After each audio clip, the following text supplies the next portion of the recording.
Hello and welcome to the LCTV News sponsored by Columbia Insurance. I'm your host, Mukala Kabongo. In this edition of the LCTV News, Lynn Delegation endorses Ed Markey, Democratic Breakfast, Salvation Army Harvest Festival, Stop and Shop Lynn School Collaboration, Sit Down with Kiame, Mahaniah, and more. On Monday, the Lynn Delegation announced their endorsement for U.S. Senator Ed Markey in his bid for re-election. The delegation is made up of Lynn Mayor Thomas McGee, State Senator Brendan Crichton, State Rep Dan Cahill, State Rep Peter Capano, and State Rep Lori Ehrlich. In a joint statement made by the delegation, they state that Markey works hard for the people of Lynn, from his work on the Senate Transportation Committee to working for job increase, fighting the opioid crisis, and environmental protection. Markey, who has served in the U.S. for the last 6 years, is looking forward to continuing to serve. I am proud to have earned the endorsement of my friends and partners in the Lynn Delegation, Markey says. Stop and Shop has collaborated with Washington STEM Elementary School to help fund the food pantry at the elementary school. $10,000 in donation was made by Stop and Shop to launch the food pantry, which opened on October 23rd. The pantry is open Wednesdays from 2 p.m. until 4 p.m. The pantry is also open bi-weekly, and about 150 families make good use of the free pantry on the first week. Mayor McGee, State Senator Brendan Crichton, and Washington STEM Principal Anthony Fry were all on hand for the ribbon-cutting ceremony.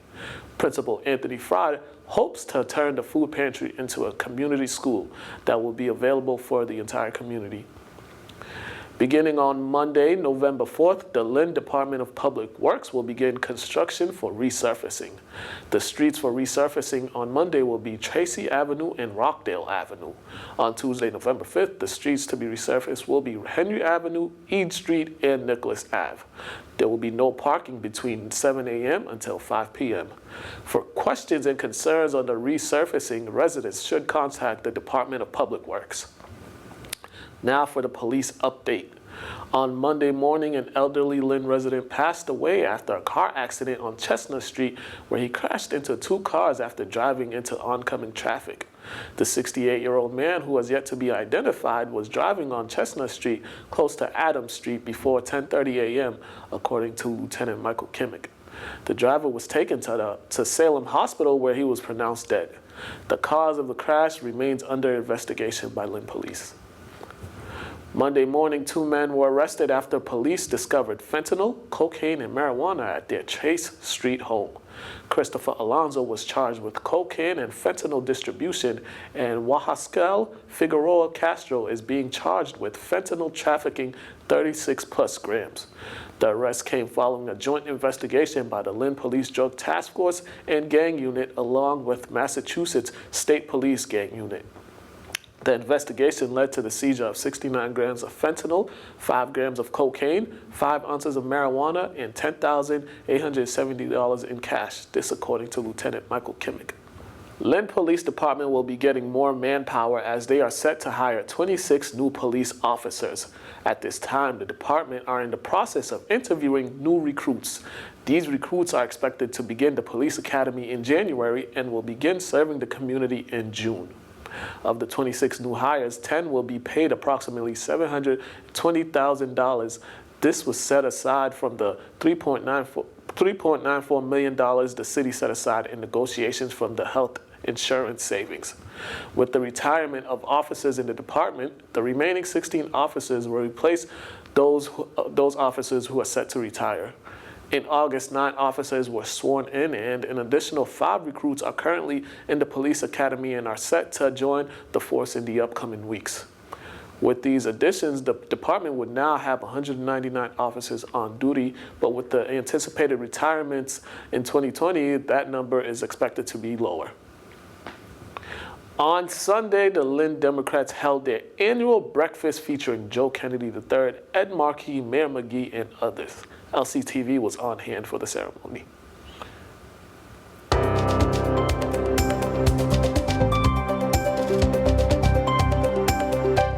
Tom Mara's here, and he showed me a picture from 1988 from the caucus on February 29th, 1988, and guess who was standing together on the front page of the item? Agnes Ricco and myself, helping run that caucus 31 years ago, and I said to Tom, that's the day I met my wife. I met her at that caucus. And so it's not only is the party bring people together, it brought my wife and I together. So that's a wonderful picture, and it's a wonderful message.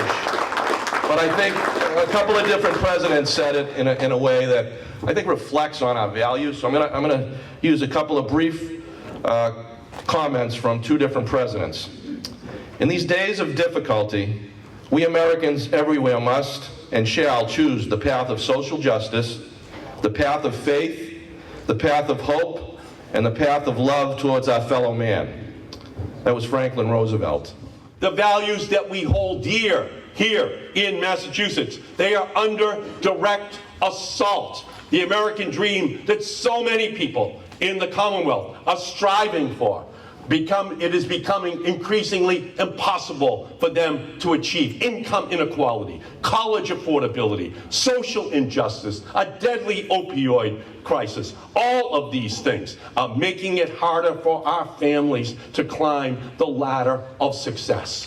But we know that Essex County has always been at the heart of this effort to ensure that the American dream is accessible to everyone. Tonight, across our country, 500,000 people will go homeless. 37 million will go hungry. Half of all of the people in our country, all of the adults that need mental or behavioral health care will not get it. And that is far worse for kids. I was in Attleboro a couple of weeks ago, in their community hospital there. They couldn't get the gurneys down the emergency room because they had so many people that were being boarded over the weekend in need of mental or behavioral health treatment. There's a little boy that had been in an emergency room waiting for a bed for 150 hours. An 83-year-old senior citizen, 160 hours in an emergency room waiting to get the treatment that he needed.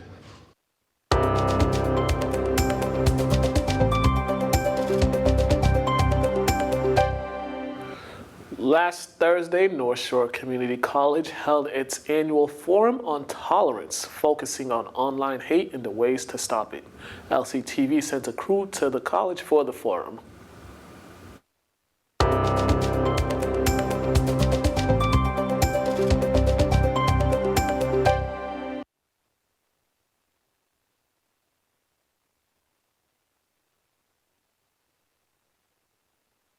So I'm going to focus on France, but the debate, of course, about how Muslims should behave, talk, dress, etc., is not limited to France. It is very prevalent in Belgium, Holland, Quebec, for example. Many of them draw on the same ideas that I will discuss shortly. So this is, in some sense, kind of an allegory or an example out of many that I could have chosen. French Muslims, like Muslims in other places, have been the target of a lot of discrimination, prejudice, hate crimes, and police brutality. This is especially true for France, where the police, as well as some of the public, right-wing groups target them regularly. And I will just say in passing, and I won't get back to it, that the rise in right-wing politics or right-wing attacks on Muslims goes hand in hand with attacks on Jews.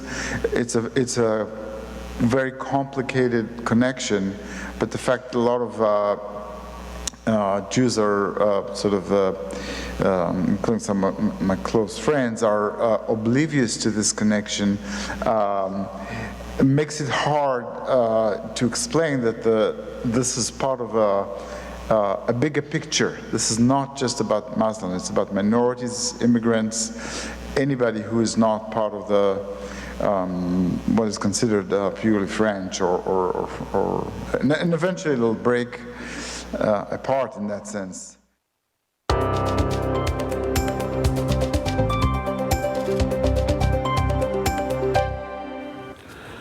On this week's Community Connector, we went to the Salvation Army for the annual Harvest Festival. Here is this week's Community Connector.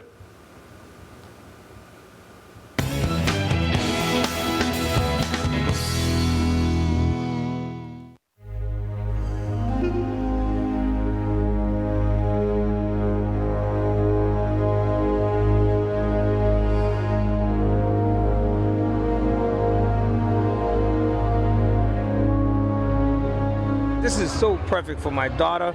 As I was growing up, we never had these events in Lynn, you know. We always had to hang out on the streets and the parks and things like this. We need more activities, events like this for the kids to keep them off the streets. My daughter enjoying herself. It's a lot of fun activities. We meet a lot of people around the neighborhood. You know, it brings a spirit. I think it is a beautiful thing, considering the fact that Halloween is next weekend. A lot of parents don't have the ability to go out without feeling like it's too late, so to do an inside thing is beautiful. It makes it where it's a safe environment for them to trick or treat and be around other kids. We like to foster family-friendly events because we feel society nowadays are so disjointed. Families they're rushed around, they don't have time to spend fun together. So events like this bring the family together. Kids have fun, they're not out on the street, you know, they're doing something productive and fun. For us, we have this event, and while they're here, we get to tell them about more things that we have, about services to the community.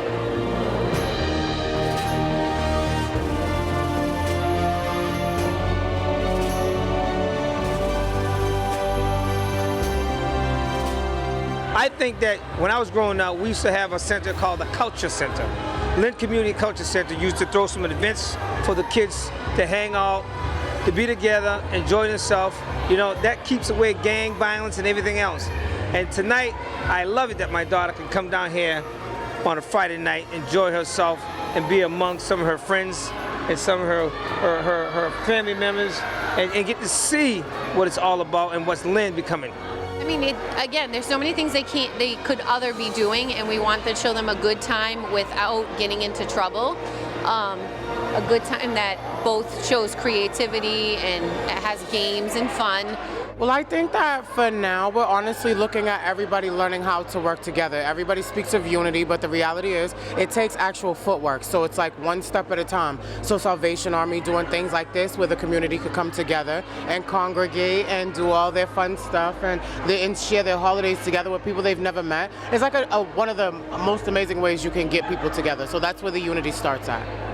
We have a lot of amazing diversity in Lynn, and people can come together and rally around an event and just have fun. You know, our volunteers today, the bulk of our volunteers were in the food pantry from 9 to 12:30, 1 o'clock, serving the community all day. Some of those same volunteers stayed and set this up and are serving now. We have just amazing, hardworking people.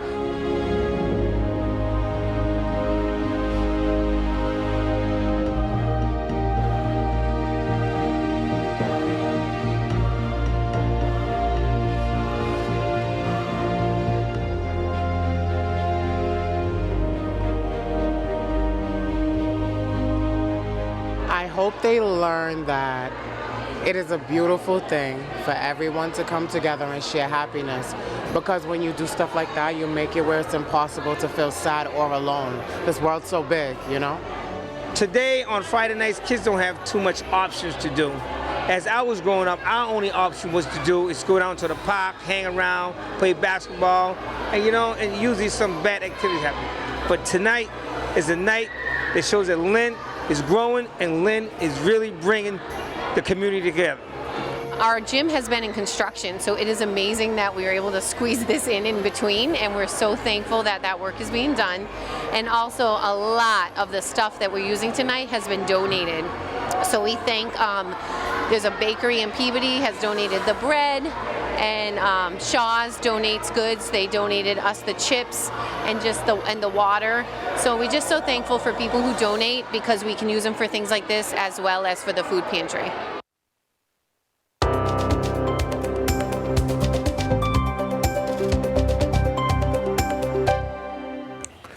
And now for the sports update.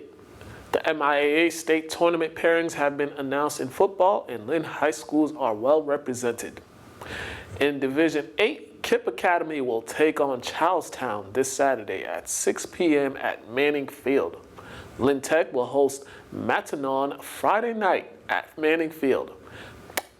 And in the Division 7 matchup, we'll see St. Mary's, who are seeded number 7, take on number 2 Greater Lawrence.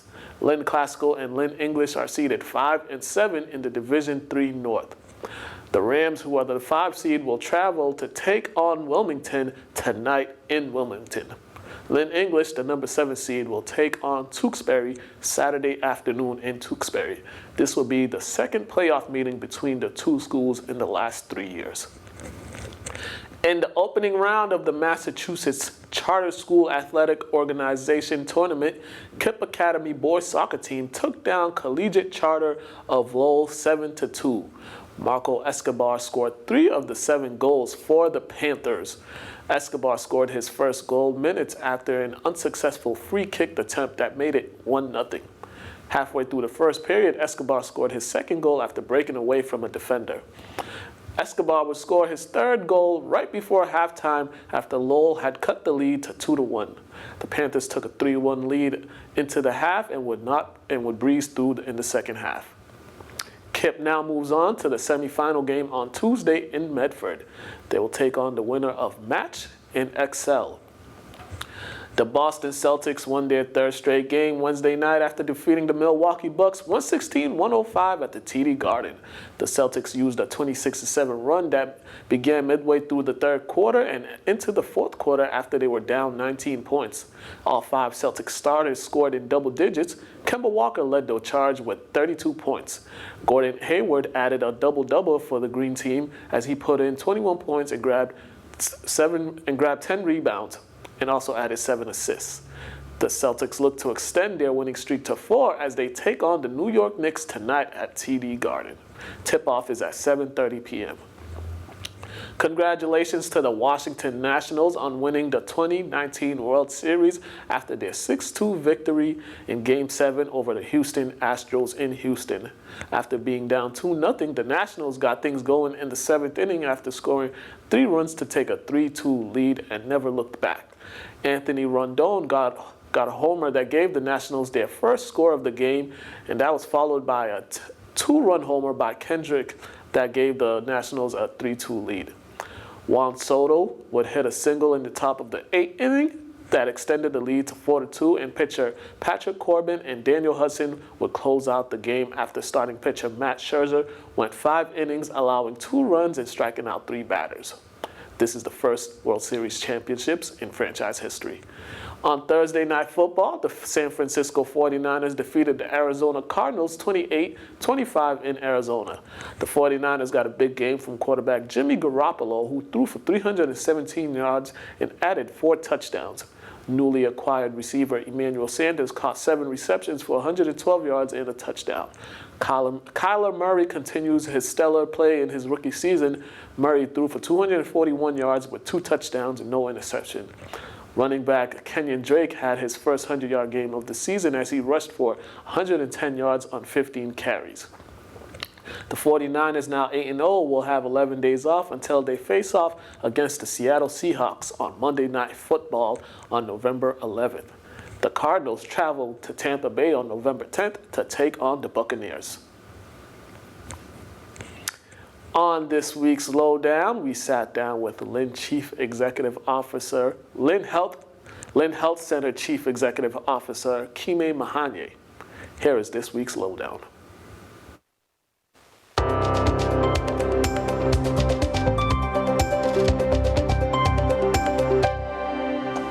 Take 2. Hello and welcome to the Lynn Lowdown. I'm your host, Mukala Kabongo, and today we have a special guest, Mr. Kiame Mahaniah.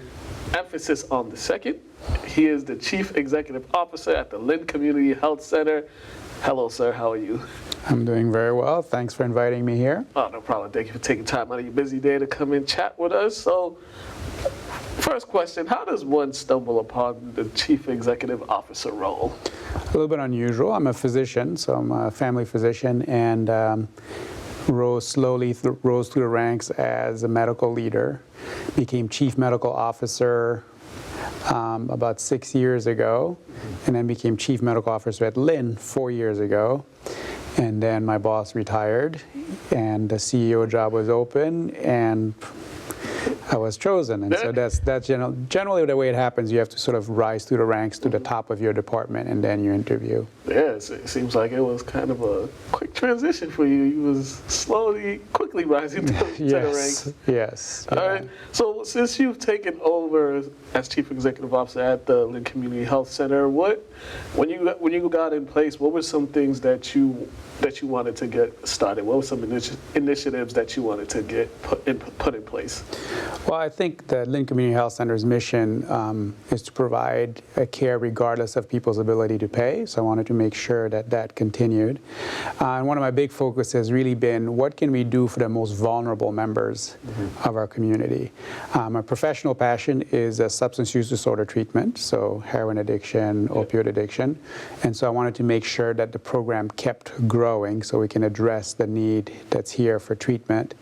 And then we launched a program that is centered on taking care of people who are suffering from homelessness. And when they get sick, sometimes they're not sick enough to be in the hospital, but they're too sick to be on the street or in the shelter.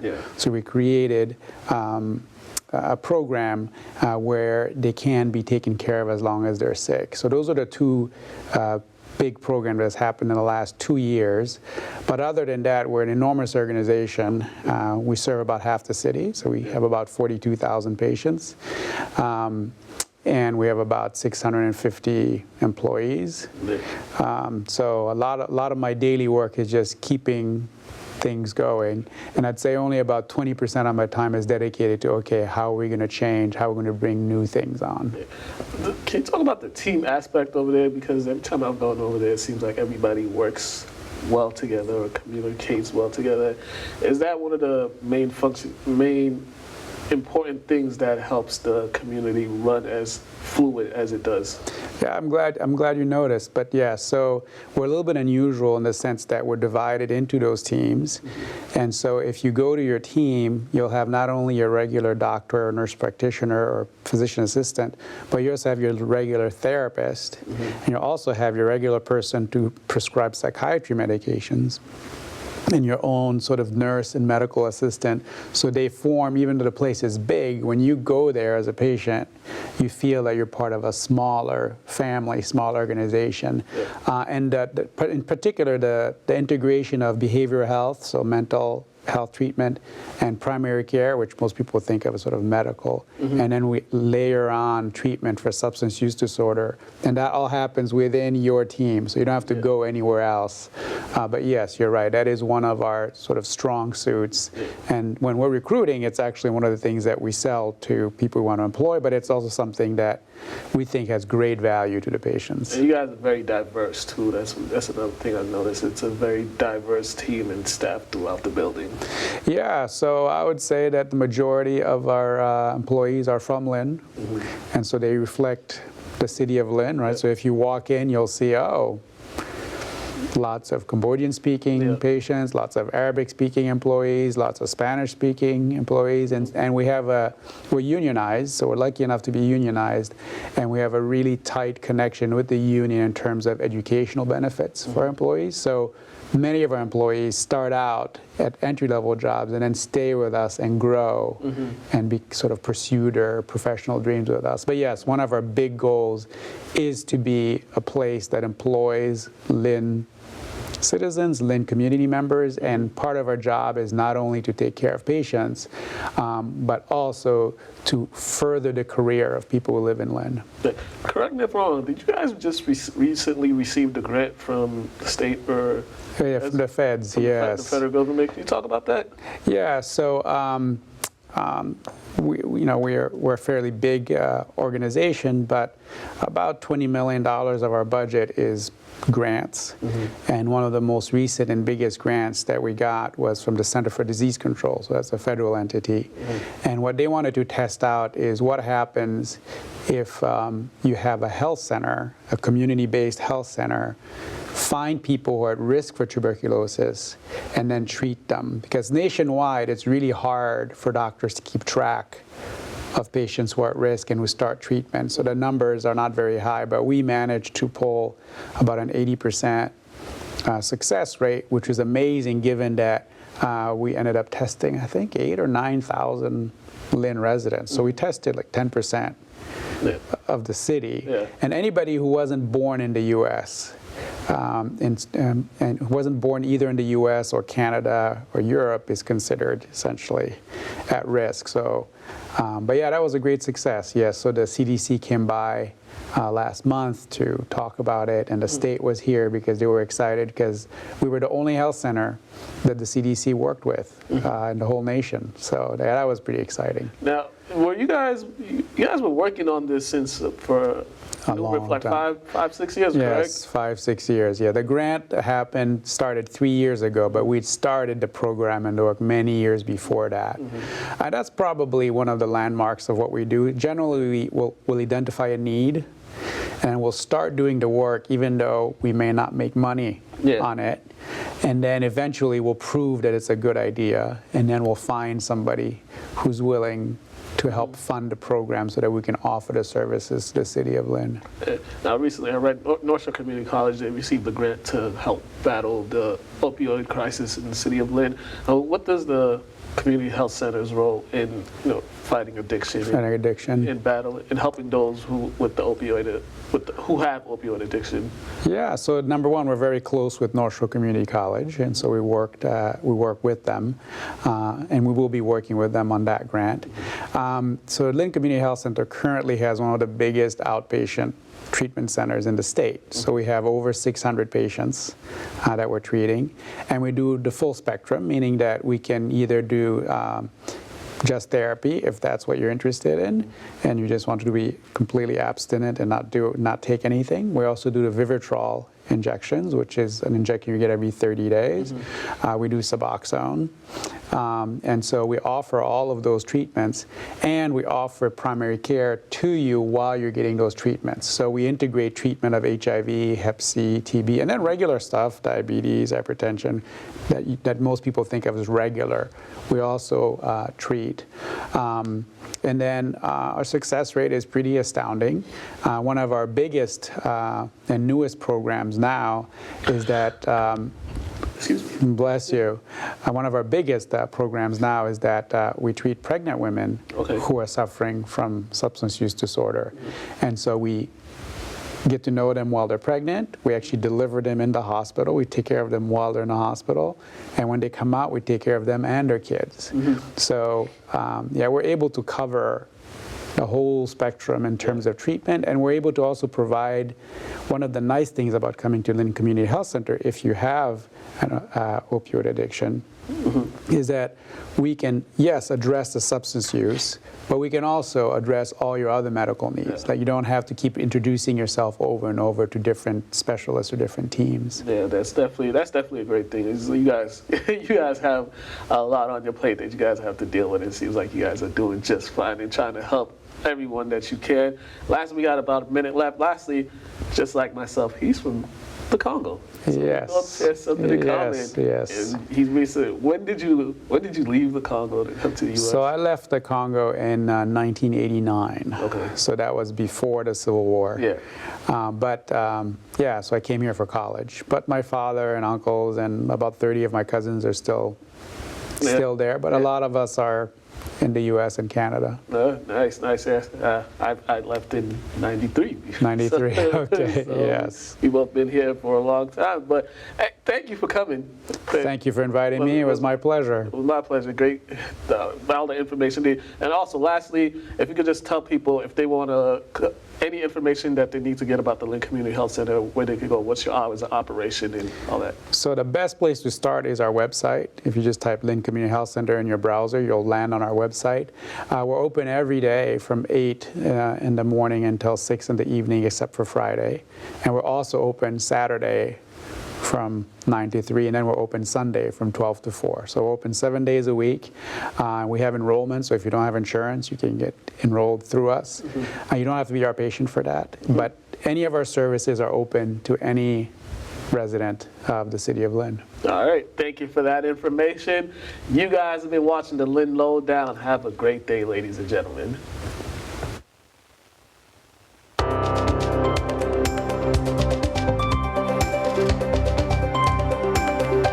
And now for some upcoming local events. This Friday and Saturday, Sacred Heart Parish will be hosting their Harvest Festival at their Boston Street location. The festival will go on from 3 p.m. until 8 p.m. today, and on Saturday will go on from 9 a.m. until 3 p.m. Raffles, gift baskets, children's arts and crafts, meatball dinner, and plenty more will be some of the highlights during the festival. The festival is open to the public. Also tonight from 6 p.m. until 7 p.m., the Addiction Support Group will take place at the Salvation Army at the Franklin Street location. The support group celebrates recovery with a biblical and balanced program for anyone struggling with addictive behaviors or habits. Saturday, November 2nd will be the last showing for Carrie the Musical. The show will take place at Lynn Arts and was put together by Arts After Hours. The first show begins at 2 p.m. Tuesday, November 5th is Election Day, and LCTV will be hosting a live election results show beginning at 8 p.m. Panelists will give up-to-date results from each race as they come in, and they will also be joined by candidates throughout the night. LCTV's next Paramount film series will take place on Monday, November 11th. The movie choice for November will be Shaun of the Dead. Doors open at 6:30 p.m. Movie begins at 7 p.m. Free popcorn and beverages will be available. Thank you for watching the LCTV News. Like us on Facebook and subscribe to our YouTube channel, and visit us at lyntv.org to watch any show anytime on your computer, tablet, or phone. I'm Mukala Kabongo. Have a great day.